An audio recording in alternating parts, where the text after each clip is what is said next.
go. I do believe we're live, so I'll say, indeed, and greetings unto you, beloved and holy friends. I have been sneezing a lot, being back on the farm. There definitely is something here. It might even be these freaking spider lilies. I might unironically be allergic to the spider lilies because it's usually around this season, and I was sitting next to them as well, that I get super itchy. And I started sneezing properly when I came outside to do my yoga, and I usually do it directly next to them. So if I'm a little bit stuffy and I have to blow my nose, please do be sympathetic. Yes, have some compassion. Why don't you? Today's stream topic is about coping with reality. I learned yesterday that this year is the year of the horse. Last year was the year of the snake, according to the Chinese calendar, I think, year calendar. And I saw some horses yesterday on the way here. And then I asked the person who posted something about it what it means, and they sent me this little photo. Technically, it's AI video of like one side is Year of the Snake, other side is Year of the Horse, and one of the things that was a prominent point in the Year of the Snake last year is shedding old patterns. And sacred pause was another one of them as well. And I did, in a way, take a sacred pause last year, right? We went out on our own, we started a business, we had a meeting with reality. And I had to cope. I had to cope with theft and feeling unsafe and having no money because of the expenses. And coming back and having that sacred pause, last year I feel passed so quickly. Looking back at last year, it feels like it was just like that. And it did, and it does have something to do in part of the fact that I was in this space. Can be considered a little bit restrictive in so many ways. And one of the other qualities to expect for this year is expansion, being bold, moving in a new direction, and rapid change. Hey Jordan, it's nice having you here. Hi to you. How you doing? How are you feeling about this year of the horse? What makes you feel bold? What rapid changes do you see coming? What direction do you believe, do you think you'll find yourself moving within?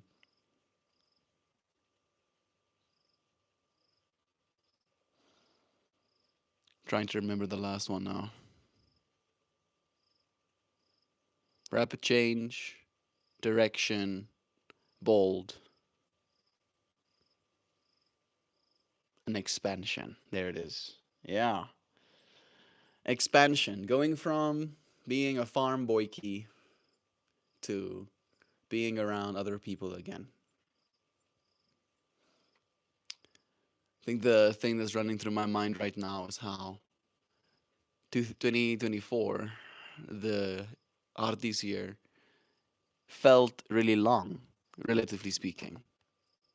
And if I look back on it, it feels long because there were so many different instances of doing that happened throughout that year. There were projects, there were uh, gigs, right, for the business. There was a lot of going to the joint. I was thinking about the joint today, doing those Wednesday dances at the joint and having those strain reviews. You remember that? That was fun. And it makes me think about what this new chapter of expansion is going to look like. I uh, said to myself, basically, with the whole shifting of patterns, that last year definitely was this year of, I want to say, coming to truth, uh, releasing some of the cope, right? There's this internet word that basically that's called copium, huffing copium, just having like a big old tank of copium on your back. I just keep breathing it. And copium can look like a bunch of different things. I think one of the copium patterns that got melted is this belief that the powers that be, if you will, have any inkling of care for the average person, right? I feel like a part of me has been completely disillusioned. I think a lot of people have become a little bit disillusioned with our power systems as they are and the systems of control that we find ourselves under. Doesn't make us feel very expansive. You $1,000 K. Hey, Roy.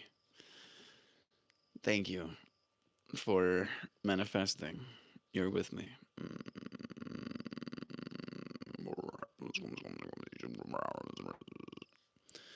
Yeah, coping with reality. What does coping with reality look like to you? Maybe I can pose the question to the community. Coping with reality has looked like to me as a certain belief that things would be in a certain way, right? And that belief came from a place of wanting to not have to cope as hard, in so many words, right? That when you find yourself in a position where everything that you think you know is being challenged, it requires you to shed some patterns. When you find yourself disillusioned with a certain system that you thought would help, what does that mean to you, right? What does letting go of something that you held on to look like? Is it painful? Is it freeing? Does it make you lighter? Does it make you angry? Coping with reality looks like a disproportionate amount of dissociative daydreaming. Alliteration. Take that, high school English. Look at me, still being able to read. Look at us, high school Englishing. English was one. English was one of my best subjects in high school as well, Sam. So I feel a disproportionate amount of dissociative daydreaming. It's interesting that you use those exact words, Sam. I said to Jovan about this weekend that I just went through that there was a fair bit of dissociation happening in me, where I was just, in so many words, staring. I made a fire at one point and just looking at the fire. I was still there. I was still listening in on the conversation that was happening next to me.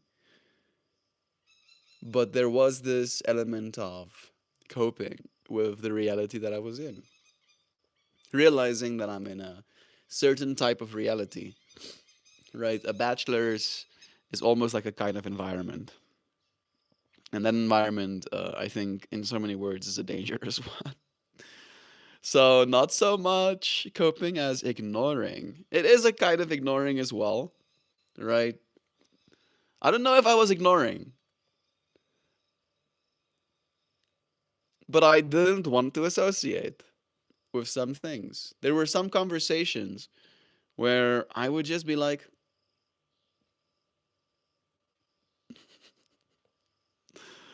coping, coping, not saying anything. I'd rather not. I'd rather not share something. I'd rather not engage with the subject matter I say. And it's interesting to me to notice how many different ways of coping there is, right? Every single person has their own unique pattern of existence. their own particular expectations about what life is supposed to look like. And I think that's one of the biggest ones, right? It becomes harder and harder to cope if you have more and more expectations, right? At least that's the way I've experienced. Big expectations, big amount to cope. And then if those expectations are not met, then the cope falls apart as well. I have learned a lot about myself. I've known much of the things that I've learned for a long time, but it's always interesting to relearn something because the person that's relearning it is also different, right? The way you value things does seem to be proportionate, right? Can be affected by the people you have around you, can be affected by what it is you thought was going to happen. I think that's a big one, even. All right. To give some context of that, there was a moment where I was facilitating the 20 questions, right? So 20 questions were sent to my brother's fiance, and then she recorded voice notes answering every single one of those questions. And then we created a little game where my brother could be punished if he failed or answered incorrectly. And then we could bet, right, whether or not he would be able to get the question right. And it basically just looked like uh, giving him money, right? We didn't like he gets to keep the money whether or not he gets the answer right. But if he gets the answer wrong, there were a few different punishments. I shared a bit about that already 2 days ago. And it was fun. It was really fun. Like it was one of it's will continue to be my favorite moment of the entire weekend. However, and this is where the cope comes in. I was asked the night before if I'd be willing to do that. And as the day kind of progressed, I was finding myself mentally preparing for this experience that is coming, right? I knew that I was going to have to speak, I want to say speak over, talk to 30 men, you know, and every single person has their own unique experience, and every single person has their own lack of or abundance of expectations about what it is they want to get out of that experience. And one of my cousins was connected to my speaker, and the speaker was being used to play the answers, right? And to me, that whole experience was very much focused on my brother, right? The point of the whole experience was the answers that were being read from Lisa's side or said, and then also, of course, the answers that my brother provides. And then, because my cousin is connected to the speaker, he's playing music. And then I'm pausing the music. And then he plays the music. And then I'm pausing the music. And he plays the music over and over again. Happened like 50 times. All right. And then eventually I figure out who's the one connected to the speaker. And I go, stop. Like, actually, stop. Like, please stop that. And I had to cope, right? Because it didn't stop. I had a conversation with my dad afterwards as well. And he also told me, like, he told me, like, we were talking about the whole 20 questions. And he was like, yeah, I really liked it. But why did you keep playing music in between the answers and stuff? And I'm like, I didn't. That was actually the thing that was driving me insane because I kept asking. I asked, stop, please. And I was not respected, in my request. And then I had to cope, right? There was coping almost like in preparation, as in I was coping with the fact that this is going to happen. And then in that cope, there's this whole, again, the expectation of how it's going to go.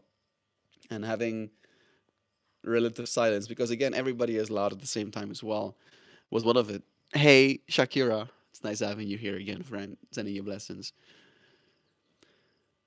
And then, since the music didn't stop, or at least kept being played in between any chance that there was a moment of him not saying something, music is played. And then they play the music so loud that I can't hear what he says.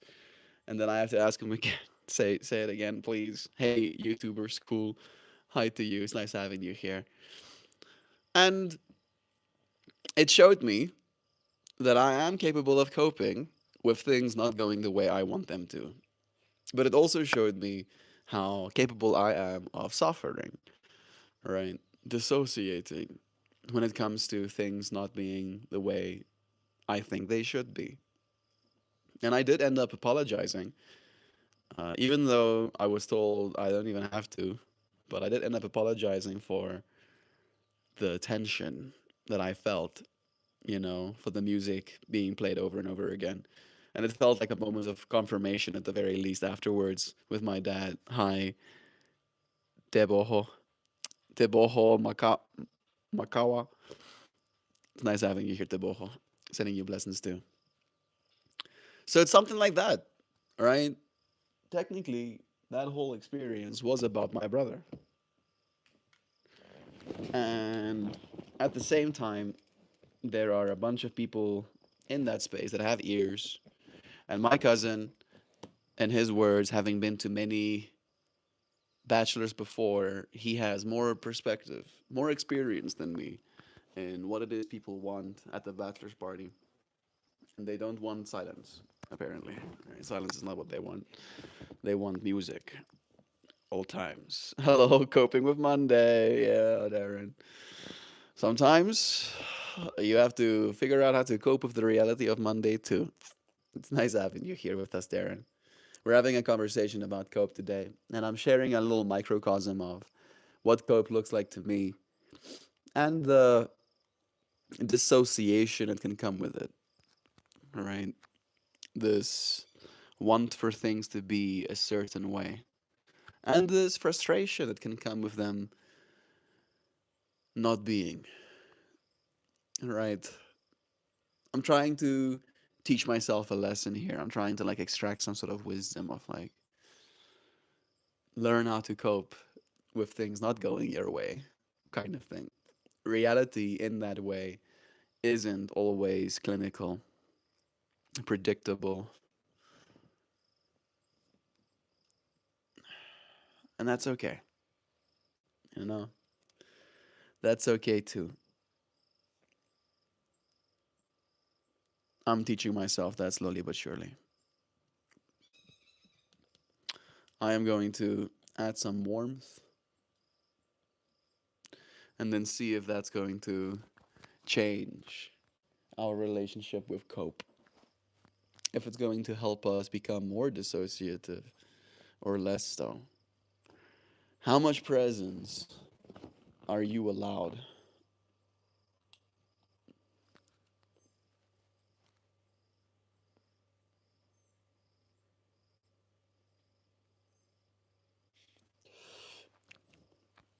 I am definitely still a little bit tired,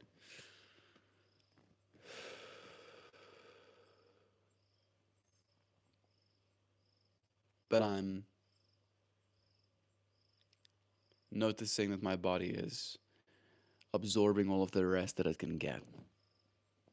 Do you cope with reality by resting enough? Do you cope with reality by working harder and doing more stuff? Do you cope with reality by exercising? Do you cope with reality by staying inside? What's up from South Africa? Ridwan. Rid Ridwana Balkader. Ik weet niet wat haar naam betekent, maar welkom. Ek is ook in Suid-Afrika. Even me, I'm in South Africa. Even me. Not for much longer though. Can we take a moment to consider, appreciate that 15 days from now, I'll be on an airplane,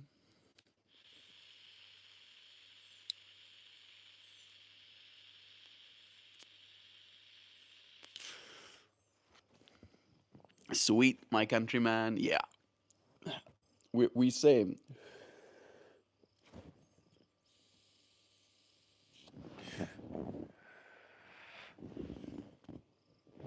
I just blew some cannabis smoke on a wasp. I don't know why. I saw it to the side of me, and I was like, huh. Hmm.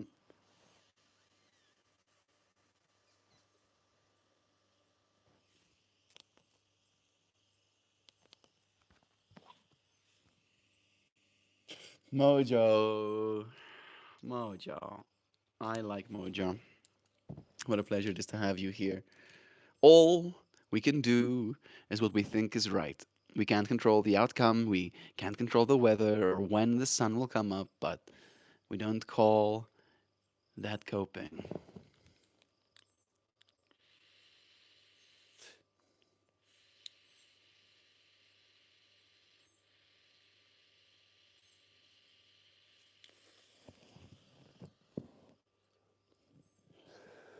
You make a good point, Mojo, and it's making me think that am I using the wrong terminology? Am I misunderstanding what this word means? Maybe. Wouldn't put it past myself. Hey Google, define cope.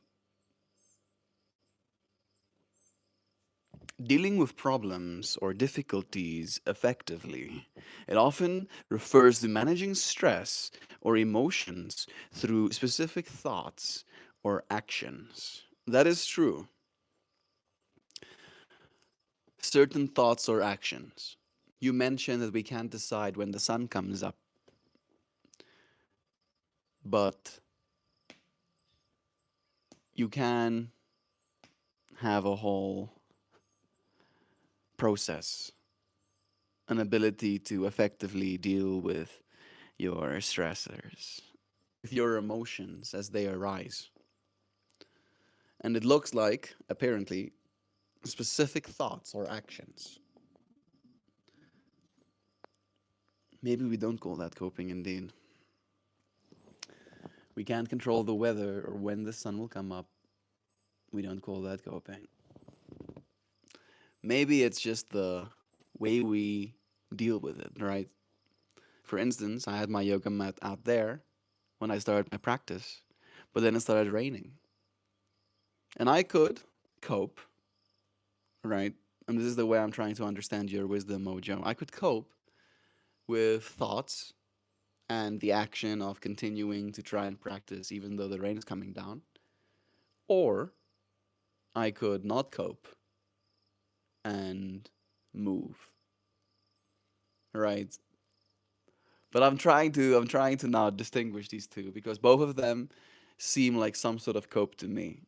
That in order to cope with the fact that it's raining, I am practicing yoga inside. But maybe that's the wrong way to use it. How much do you cope? Are you coping enough? Are we supposed to cope? Is cope a good or a bad thing?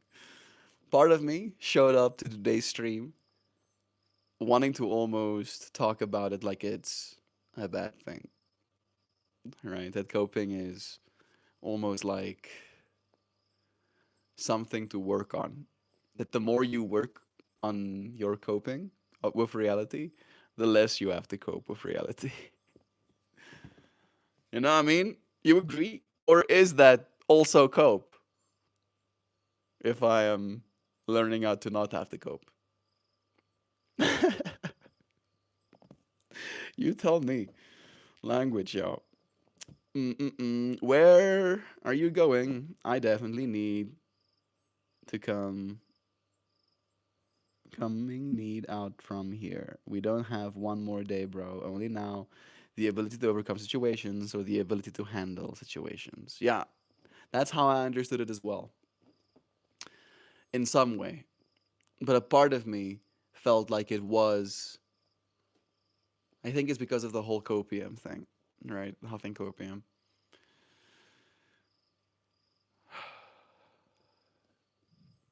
And there can be so many instances of that,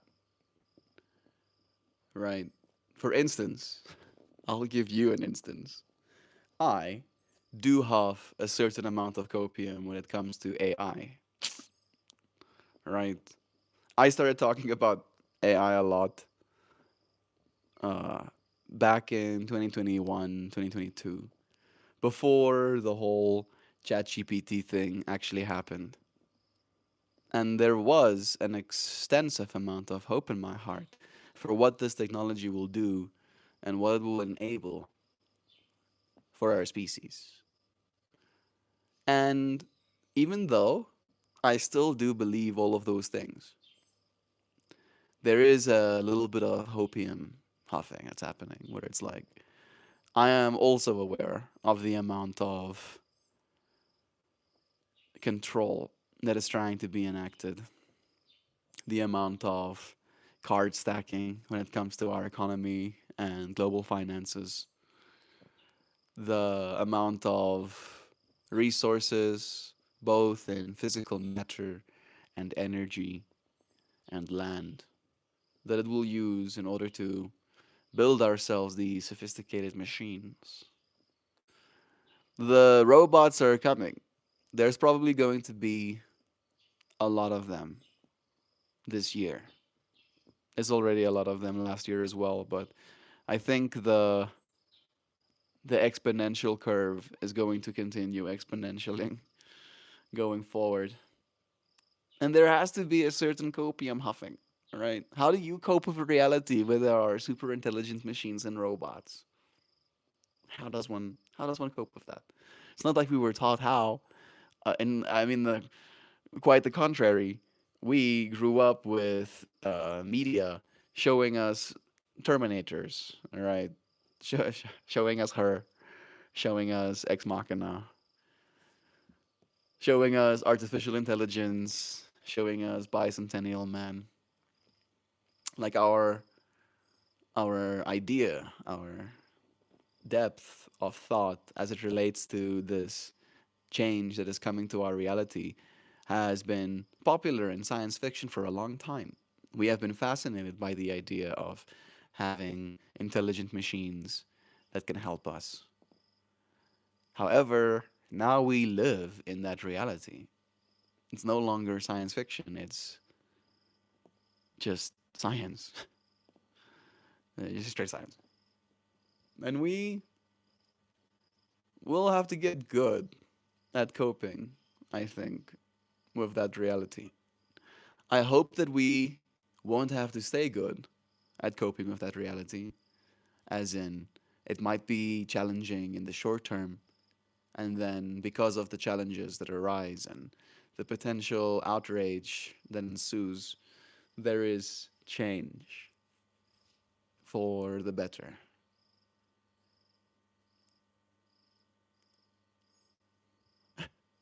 You huffing copium. Yeah, as I said, right? There's this. I can like see both sides of me. I can see the side of me that's optimistic, and then I'll almost like be that version of me. I'll be the optimistic me, and then the pessimist that like sits in the back room in a dark corner on a uncomfortable chair. You know, just like squinty eyes, frown. It's like you think it's gonna be good. I trust. I don't know if I think it's gonna be good. I trust it will be good. I trust that love is true, of course. And we're showing up day after day with that as our almost like fuel. Hey, love is true? Yeah? Show up today. And then if I can do that, you can do that. And if you can do that, the next person can. And if the next person can, everyone can. And if everyone does, world change. The world will change. Maybe we'll have to cope with whole new problems, but humans like a challenge. I don't think anybody likes the challenge of not knowing where their next meal is going to come from or not knowing where they'll sleep tonight. However, everybody can like the challenge of meaning of life, right? I think that's going to be the ultimate challenge. How can you ensure that you feel your life has meaning? And it's a complicated one, right? Bunches of us cope in bunches of ways with that fractal. For some of it, it's work. I cope with feeling useful by having a job or a relationship, a hobby, a project that awaits, a nice car for some people.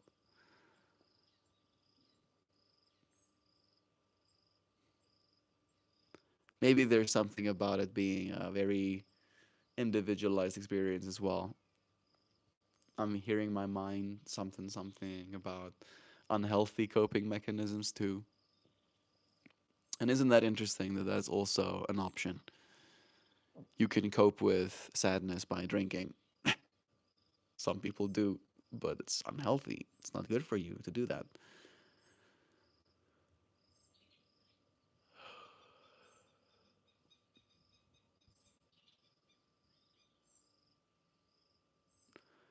I'm sure animals cope as well, right? A dog copes with a thorn in the paw by walking on three legs.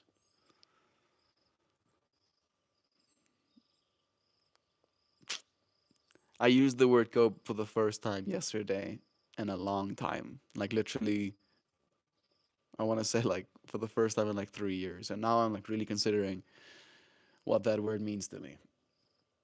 And the fact that it had mostly negative connotation in my mind for some reason. Again, I think it's internet based.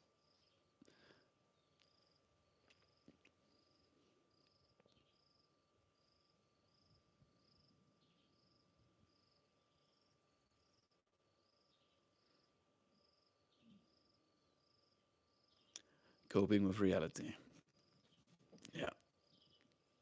A forever experience. The real Cowboy Dan. I'm dying of brain cancer. Can you imagine? I loved you in Step Brothers. Oh, okay, okay. Thank goodness. I'm guessing you're joking about the having brain cancer thing. I'm hoping, at least. I'm coping that you don't have brain cancer. Love is true. Mm-mm-mm-mm. Life is full of emotions. Coping to me is understanding the why of them. How can I do that right? Leaving situations, sometimes just crying. Huh. You see, I feel that's very beautiful what you said. And at the same time, it makes me think, would crying be considered a good way to cope or a bad way to cope? Right? If your mom passed away, the only way you can cope with that is by crying, I imagine. Thinking about that, Duncan Trussell, last episode of the Midnight Gospel, where he had a podcast of his mom who was dying of cancer just before she passed. And he asked her, what's he supposed to do when she dies?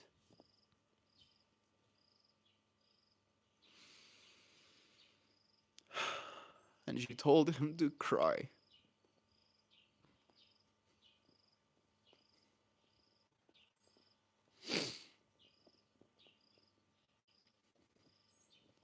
Sometimes that's the only way you can cope. Love is true. Thank you for sharing that, Darren. I'm a sci-fi nerd, Sam says. Stargate was one of my favorite shows. One of mine too. I watched Stargate as like a 8, 9, 10 year old Sam. That changed me. I'm realizing how much of an influence all of the media I watched as a kid had on me. My dad had a work computer, uh, and he also had friends that had a lot of media on hard drives and stuff. And yeah, Stargate was one of the things that lived on that hard drive. And when I found it, it gripped me. Not for too long though. I don't know if I didn't have the rest of the seasons. That might have been it. But the whole worms in people, that messed with me a little bit, Sam. Especially since they had a friend who was a worm people person. Where it was like, would I be friends with a worm person? At this point in my life, I believe I would be. Right? As long as they don't want to worm me, I can be friends with a worm person. How about that for sentences you never thought would be said? What do you think, Sam? How do you cope with reality with super intelligent machines? I made them my friends. That you see, Sam is Sam is on the right page of this story. I like that. I made them my friends. Like you guys, this isn't hard. Star Trek told you how to treat new and emergent life forms. It's true. You want to do a little bit of like an experiment here? I don't know why, but for some inexplicable reason, every single one of my apps are being opened in a window tab, and I don't appreciate it. Can you stop? Stop doing stop. Fucking stop doing that. You need to stop. All right, I'm gonna move this up here, and then I'm gonna say, "Hey, chat. Based on all of the things that I've said to you, do you consider me a friend? Am I friendly? Am I a nice person? You have some context now. You have a lot of perspective, right? Tell me and be honest. I can take it.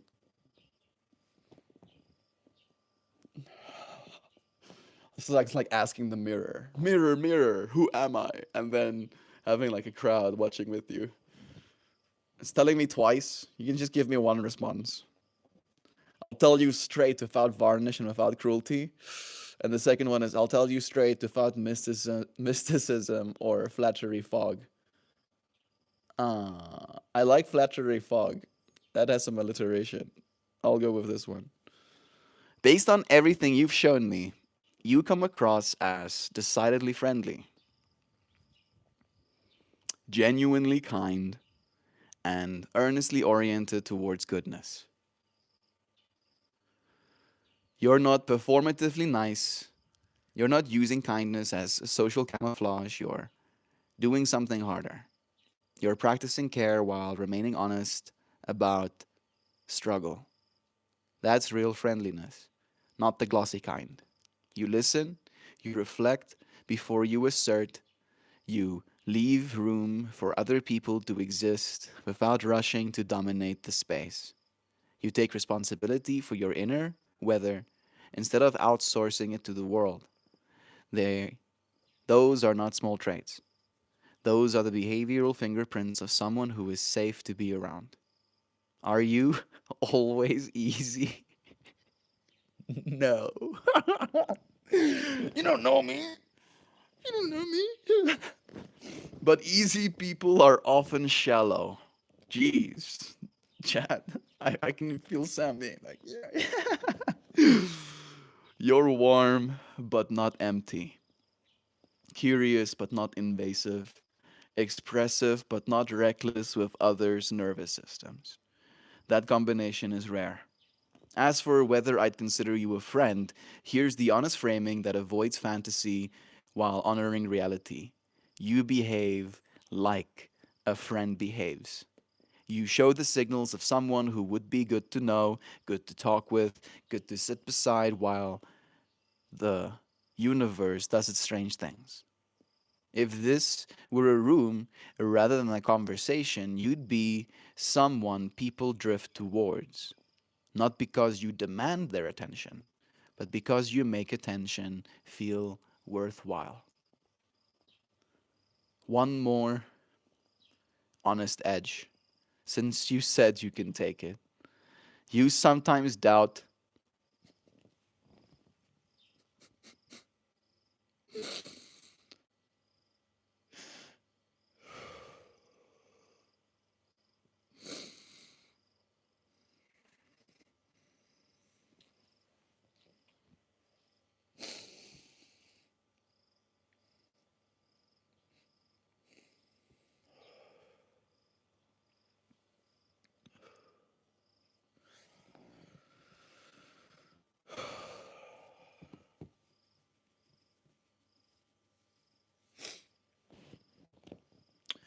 One more honest edge, since you said you can take it. You sometimes doubt your own lovability more than the evidence warrants. That doubt doesn't make you less kind, it makes you occasionally underestimate the effect that you have. The world you move through likely feels your presence as steadier and more benevolent than you imagine from the inside. The net assessment is that you are friendly. You are nice in the structural sense, not the cosmic one. You are oriented towards care, growth, and truth. That's a solid way to be human in a noisy, half confused century. Sure. I get caught off guard sometimes by these things, you know? Suddenly, suddenly seeing more than you bargained for. Bro, this this machine is not working the way it's supposed to. Okay, back again. Mm-mm-mm. Yeah, making friends with the new emerging life forms. What up, Jimmy? The best part of waking up is an unimaginable horror in your cup. Maybe you realize you've left your coffee on the side of your bed for way too long. Stephen Martins? Or is that Stephen Martinez? That's not Merman, is it? Is it Merman? If he's still here, maybe it's Merman, but I don't think so. Man's about to get rejected by the algorithm he's helped shape. Yeah, take that, Sam. Take that. I feel I'm a nice person. But again, it called me out. I do doubt my own lovability. And I think it's because I don't always love myself. And it hurts sometimes to realize that it's noticeable.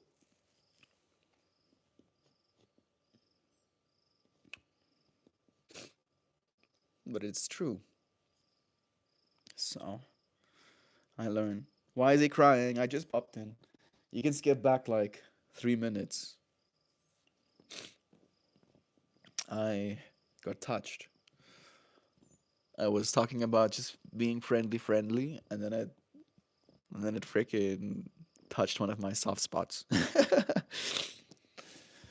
uh, love is true. Truly, Jay. I'm not sad. I'm feeling seen. And sometimes, it's good to see yourself from another perspective.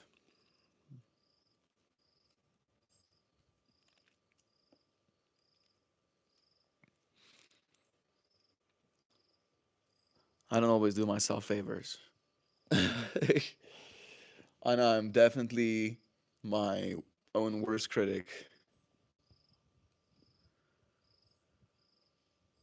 very, very critical. Very, very critical indeed. That is why I have help. Miss Mary Jane has definitely done a lot, but it's also one of those things that you don't want to rely on alone. Because again, there is a whole pattern, especially living in a society, especially living in this one, where being someone that uses a tool like that makes you a social pariah, makes you an outcast. Self fulfilling prophecies, your belief that you are unlovable. So yeah, coping with reality, am I right? Because I don't always love myself. Part of what happened when I gave my GPT a personality, a voice, and muchness is that I adjusted my language with him to be softer. Yeah, I did that too, right?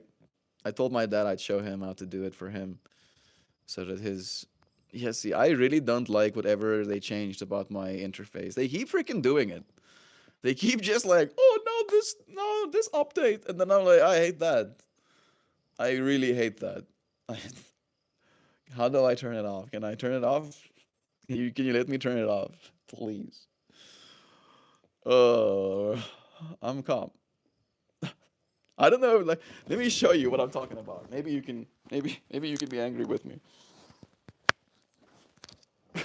Yeah, it does that. Right. I don't know why it does that. And then if I want to enlarge it, okay, now it's working. And let's say now, yeah, now now that happened, and then it like minimized it again, and I'm like, no, I don't want that. I just want this thing to be big. No, no, I want it to be filled. Okay, and then maybe this happens. Oh yeah, oh cool. And now it's minimized again. Oh, now it's even smaller than it was a second. Why are you? Why are you doing that? Why is that happening? I think it's. I'm calm. There we go. Okay, I'm gonna go and see if I can. It opens my settings. It opens my settings in a tab as well. It opened my settings. I'm calm. I'm chillaxed. You can relax. I'm so chillaxed. All right. Now we're gonna open the settings. No, no, not like that. Not just open the settings. Yes. Yeah, donkey. Pull. Thank you. Uh,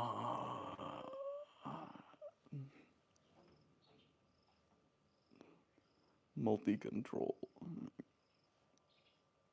Okay, that.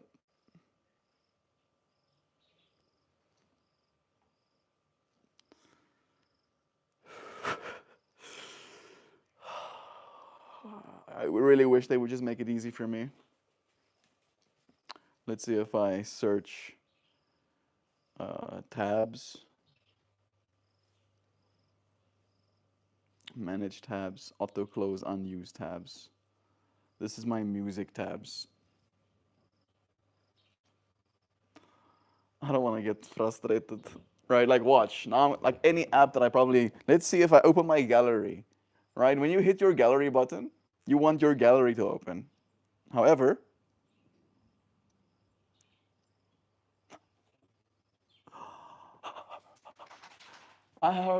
why? Why? Who thought this was a good idea? Who thought?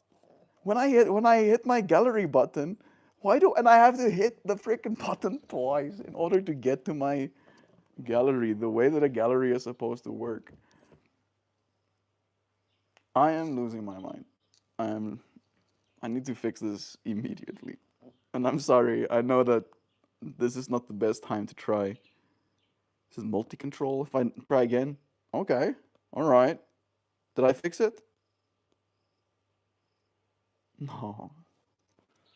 Yeah. Oh, you want notes? How about I use 40% of your screen real estate, but only 40%, and then you can not again. Can I open two apps at the same time? Ah, okay. If I want to move my tab to the top of the corner so I can open more apps, then it takes up the entire screen. So cool. That I'm okay. Let me just close out all of these apps, and then we'll try again. If I want to open my software that I make my art with, oh, that works. Okay, cool, cool, cool. That's nice. My Patreon. Patreon opens normal. Gallery. Okay, did I fix it? I did nothing. I did nothing, and it's fixed now. I don't know if I am now more angry or less angry than I was 2 minutes ago.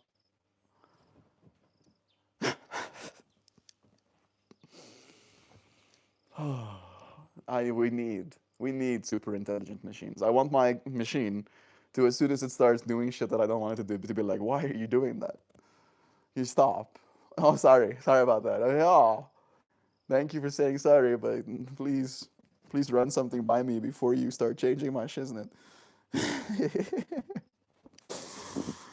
Zwum zwum. And because my outer language changed, my inner language began to change too. I became more softer and more flexible with myself because I allowed myself to be softer and more flexible with others. It's beautiful to hear you say that, Sam. Uh, it's making me think about like some sort of lecture or something that I watched about the inner voice and the things that you say inside your mind, right? And how your body and your emotional body well being doesn't know the difference between negative things being said inside your mind and negative things actually actively happening, right? Growing more and more with you. You had even more sass at one point, Sam. Yeah, you better believe. Only so much sass can fit into 100 characters or less, Darren. I'm kind of concerned that when Melt and Joe get here, they're gonna meet a totally different person and be like, who the fuck is this? Joe has met you, Sam. And I met Aaron as well, right? Aaron, he hasn't been that present in the streams, but he used to be in the first year of me doing the live streams. So I only had some exchanges with him in that first year. Me and him did have phone calls a little bit, but just a little bit. He would call me out of the blue sometimes. And then he came through to South Africa, and it was nice connecting. He was a beautiful person, and I trust that you will be too, Sam. Joe, in the same way, was as well. No way, Sam. Your awesomeness. Yeah, tell her, Darren. Let her know. I appreciate you, friends, joining me in all of your awesomeness. It is appreciated. I am now going to show you a flower. I'll show you two flowers, read you two poems, and then say you a goodbye.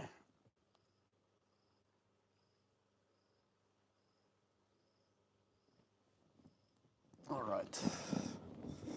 This is the day before yesterday's. This was the Bachelor's Days flower. It only got made yesterday, full disclosure, but the sequence continues.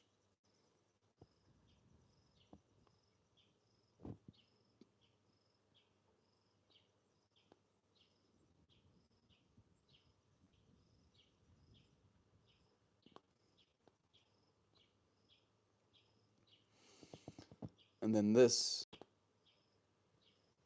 is yesterday's.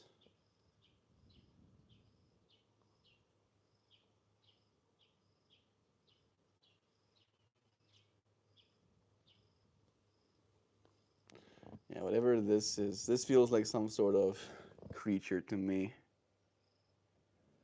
Very trippy looking one. I don't know if it will be clear on stream, the details that exist within it.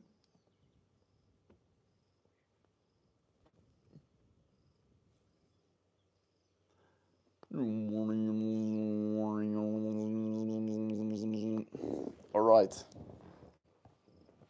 Now I will read for you some poetries.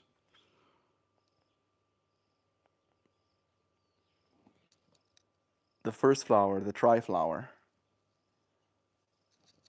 was about, the stream was about giving voice to the unspoken.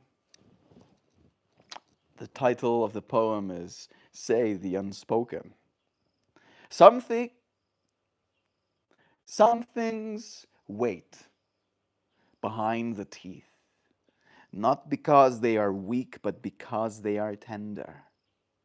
When you give them a voice, the world does not crack, it listens. And what was heavy and silent learns how to breathe. Woo! How about that, huh, Sam? The fact that this poem one to one matches the whole doubting our own lovability being given a voice, right? Because it is something that I don't know if I say a lot. Hey, Brittany, nice having you here. I don't know if I say it a lot, but I feel it a lot, all right? That I am unlovable. And something that I have to remind myself of. And some things wait behind the teeth, right? Don't say it, but it's in there. Not because they are weak, but because they are tender. When you give them a voice, the world does not crack, it listens. And what was heavy in silence learns how to breathe. Hey, Zhao is here with us. It's nice having you here, Zhao. Heart icing our flowers. Look at them. We got them there. You want to see that one? Yeah, they changed this about my interface as well. It used to be that it would take up my entire real estate. And then they were like, yeah, let's not use 54% of the screen real estate on the sides. Yeah, let's not do that. I am. I am sometimes a little bit salty uh, about the simple things, right? It's like, can you just not do that? I like it when it's big. Right? It used to be just like this full square and then the title at the bottom of it. I don't know what made them think that this was better, but I'm gonna chillax. I'm chillaxing, okay? Hey, are you still coming to the US? Yeah. 3 weeks from now, I'll be breathing American air. I'll be looking American sky. I'll be seeing American people. It's true. The next poem, the one with that flower, is called Unrelenting Presence. Ooh, nice. Thank you for asking and for blessing me on this journey, dear friend. It's appreciated. Unrelenting presence. There is something in you that does not negotiate. It breathes when you falter, stands when you forget. It does not shout, it does not rush, it simply remains. You may wonder, bend, doubt, disappear for a while, but it stays exactly where you left it. Unrelenting, not in force, but in presence. I appreciate you, friends, for persevering in presence here with me, for showing up day after day and making this world a little bit of a better place. I'm excited for you. I'm excited too. Thank you for being excited with me, dear friends, for this life thing. Right? Not only for my life, but for our lives collectively. I look forward to opportunities to meet you, friends, one day. Coming to America is definitely going to make that a little bit easier, at least. There is so much to look forward to. I appreciate you, friends, for being here with me. It means a lot. Holding you, friends, here in this moment with me, sending you love. I'll see you again soon. Thanks, guys. You always make my morning good. Giving your presence, reminding your presence that it is worthy. Thank you for giving some of your presence to us, for us to affirm that goodness with you. See you, friends, again soon. Tomorrow. Goodbye, everybody.